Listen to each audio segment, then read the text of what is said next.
Hello दोस्तों, जय हिंद। आज हम आप लोगों को परमाणु संरचना की आधुनिक अवधारणाएं बताएंगे। ठीक है, ध्यान रखिएगा। परमाणु संरचना की आधुनिक अवधारणा में क्या क्या टॉपिक्स है आपको देखना है। परमाणु कक्षक देखना है, एटॉमिक ऑर्बिटल क्या होते हैं, और उसमें भी देखना है कि यस कक्षक की आकृति कैसी होती है, पी कक्षक की आकृति कैसी होती है, डी कक्षक की आकृति कैसी होती है, और परमाणु का आकार बताना है। ठीक है, तो आइए देखते हैं, नोट करिए टॉपिक। आइए देखिए यह जो कक्षक होता है उसकी आकृति कैसी होती है, जटिल होती है। यह कक्षक की आकृति कैसी होती है, जटिल होती है। ठीक है, ध्यान रखिएगा। अब देखिए, मेरी बात सुनिए। पहले तो देख लीजिए, इस टाइप का जो फिगर है आपको दिख रहा है, चित्र है, ये देखिए जो जगह है वो किसको शो करेगा, कक्षक को शो करेगा, कक्षक को। और कक्षक में जो क्षेत्र जगह है उसे क्षेत्र कहेंगे। क्या कहेंगे, क्षेत्र कहेंगे। और जहां पे जगह अधिक रहता है वहां पे इलेक्ट्रॉन के पाए जाने की संभावना क्या होती है, अधिक होती है। ठीक है, और जहां पे कट हुआ है उसे क्या कहेंगे, नोड कहते हैं। क्या कहते हैं, नोड। और नोड पर इलेक्ट्रॉन पाए जाने की संभावना क्या होती है, कम होती है। तो पूछता है क्वेश्चन में कि इलेक्ट्रॉन अधिकतम कहाँ पाए जाते हैं, तो इलेक्ट्रॉन अधिकतम कक्षक में पाए जाते हैं। ठीक है, जहाँ क्षेत्र होता है। और इलेक्ट्रॉन कम कहाँ पाए जाते हैं, नोड में पाए जाते हैं, जहाँ पे क्षेत्र बहुत कम होता है, नगण्य होता है, वहां पे इलेक्ट्रॉन पाए जाने की संभावना नगण्य होती है।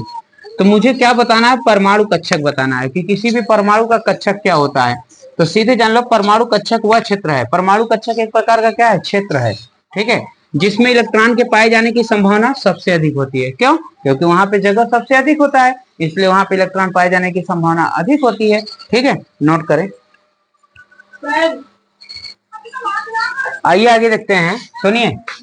हम आपको परमाणु कक्षकों की आकृति बताएंगे। तो परमाणु कक्षकों की आकृति में देखो, परमाणु कक्षक की आकृति कैसी होती है उसके बारे में बात करेंगे। तो देखिए, सबसे पहले यस कक्षक की आकृति की बात करेंगे। नंबर एक क्या है, यस कक्षक है। तो यस कक्षक के लिए अगर हम बात करें तो सबसे पहले यस जो कक्षक होता है, जो सबसे पहले यस कक्षक होता है, उसके लिए यल की वैल्यू 0 होती है, एम की वैल्यू 0। जब यल ही 0 हो गया तो एम तो अपने आप 0 होगा, आगे बढ़ेगा ही नहीं। तो देखिए, यल का मान 0 1 2 3, यानी यस के लिए 0 होता है, पी के लिए 1 होता है, डी के लिए 2 होता है, एफ के लिए 3 होता है। एस पी डी थी एफ क्या है, उपकोष है। और यल का मान ऐसा है। ठीक है, 0 से 3 तक होता है। यल को दिग्गंशी क्वांटम संख्या कहते हैं, एम को चुंबकीय क्वांटम संख्या कहते हैं। ठीक है, आइए देखते हैं आगे। अब देखिए, यस कक्षक का दिशात्मक अभिविन्यास मतलब कि क्या, अगर इसकी बात करें, यस कक्षक का जो दिशात्मक अभिविन्यास होता है, एक तरह से कह सकते हैं अभिविन्यास एकल होता है। एकल माने एक दिशात्मक होता है। तो यस कक्षक का जो दिशात्मक अभिविन्यास है वो एक ही होता है, एकल होता है। अब सुनिए, यस कक्षक की आकृति कैसी होती है, गोलाकार, जैसा कि मैं यहाँ दिखाया हूँ, गोलाकार होती है। ठीक है, तो गोलाकार देखिए, यस कक्षक की आकृति क्या होती है, गोलाकार। क्या होती है, गोलाकार। तो ध्यान रखिएगा, गोलाकार होती है। आइए नोट करिए। आइए देखते हैं सेकंड नंबर। सेकंड नंबर क्या है आपका, पी कक्षक की आकृति। देखिए सही है, इसमें देख, पी कक्षक की आकृति क्या है। तो पी के लिए एल का मान अगर 1 हो जाए तब, तथा एम का मान क्या होगा, 1 होने पर एक बार -1 और +1, और बीच में क्या रहेगा, 0 रहेगा, यानी -1 0 +1 होगा। और तीसरा देखिए पॉइंट क्या है, इसमें 3 कक्षक होते हैं। पी में कितने, 3 कक्षक। देखो, 1 कक्षक, 2 कक्षक, 3 कक्षक। तो पी में कितने, अच्छा पी में बताओ इलेक्ट्रॉन कितने होते हैं, नंबर ऑफ इलेक्ट्रॉन। इलेक्ट्रॉन की संख्या 6 होती है। इलेक्ट्रॉन की संख्या कितनी होती है, 6। अब कक्षक की संख्या अगर पूछ रहे तो कितनी होगी, कक्षक की संख्या हमारी कितनी होगी, 3 होगी। कक्षक की संख्या 3 होगी, इसलिए 3 कक्षक है। पहले कक्षक को पी एक्स, दूसरे को पी वाई, तीसरे को पी जेड कहते हैं। ठीक है, 3 कक्षक होते हैं, P X, P Y, P Z.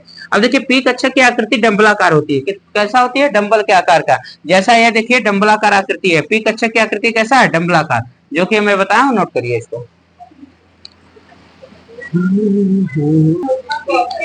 आइए देखते हैं, देखिए तीसरा, देखिए तीसरा आपका डी कक्षकों की आकृति बताएंगे। डी कक्षक के लिए क्या, एल का मान अगर 2 हो जाए तब एम का मान क्या होगा, -2 -1। यदि 2 हो जाए तो 2 से चलो, -1 -2 -1 0 +1 +2 चलो।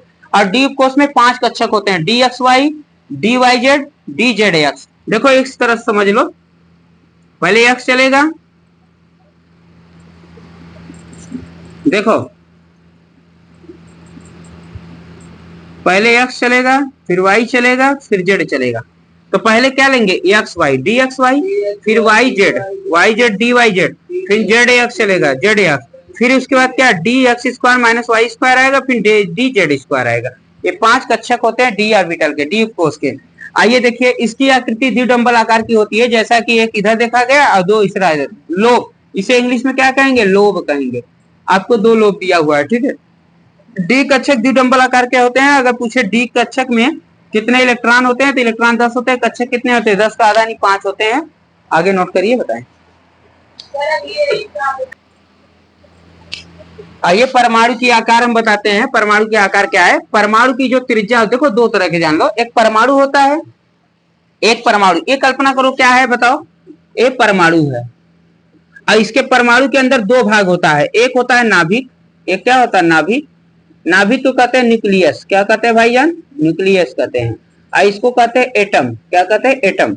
अब देखिए, ये नाभिक क्या होता है? धनात्मक होता है। नाभिक क्या होता है? धनात्मक। नाभिक में दो लोग टुकुर टुकुर देखते हैं, एक प्रोटॉन देखता है और एक न्यूट्रॉन देखता है, ठीक है। प्रोटॉन न्यूट्रॉन आपस में क्या होते हैं? प्रोटॉन प्लस होता है, यानी धनावेश होता है। प्रोटॉन क्या होता है? धनावेश होता है। और न्यूट्रॉन जो होता है वो उदासीन होता है। क्या होता है? उदासीन, वैद्युत उदासीन होता है, ठीक है। तो अब देखिए, अब इसमें एक कक्षा होता है। क्या होता है? कक्षक।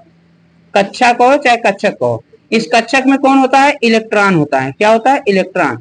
ये इलेक्ट्रॉन का काम क्या है? नाभिक के चारों ओर चक्कर लगाना। नाभिक के चारों ओर क्या लगाना? नाभिक के चारों ओर और अपनी अपनी कक्षा में घूमना, ठीक है। इनका काम यही है। तो कक्षा में क्या रहते हैं बताओ? इलेक्ट्रॉन रहते हैं। कक्षा में कौन रहता है? इलेक्ट्रॉन, ठीक है। तो इनमें दो बातें मैं बताऊंगा कि एक परमाणु की त्रिज्या क्या होती है। तो परमाणु की त्रिज्या की कोटि 10⁻8 सेमी होती है, जबकि नाभिक की त्रिज्या की कोटि 10⁻12 सेमी होती है। अब -12 सेमी क्या होती है? त्रिज्या। नाभिक की त्रिज्या छोटी होती है, जबकि नाभिक की त्रिज्या छोटी होती है और नाभिक त्रिज्या से बड़ी कौन त्रिज्या होती है? परमाणु की त्रिज्या होती है और ये बड़ी होती है। तो बताओ, परमाणु की त्रिज्या बड़ी और नाभिक की त्रिज्या छोटी। आइए नोट करिए।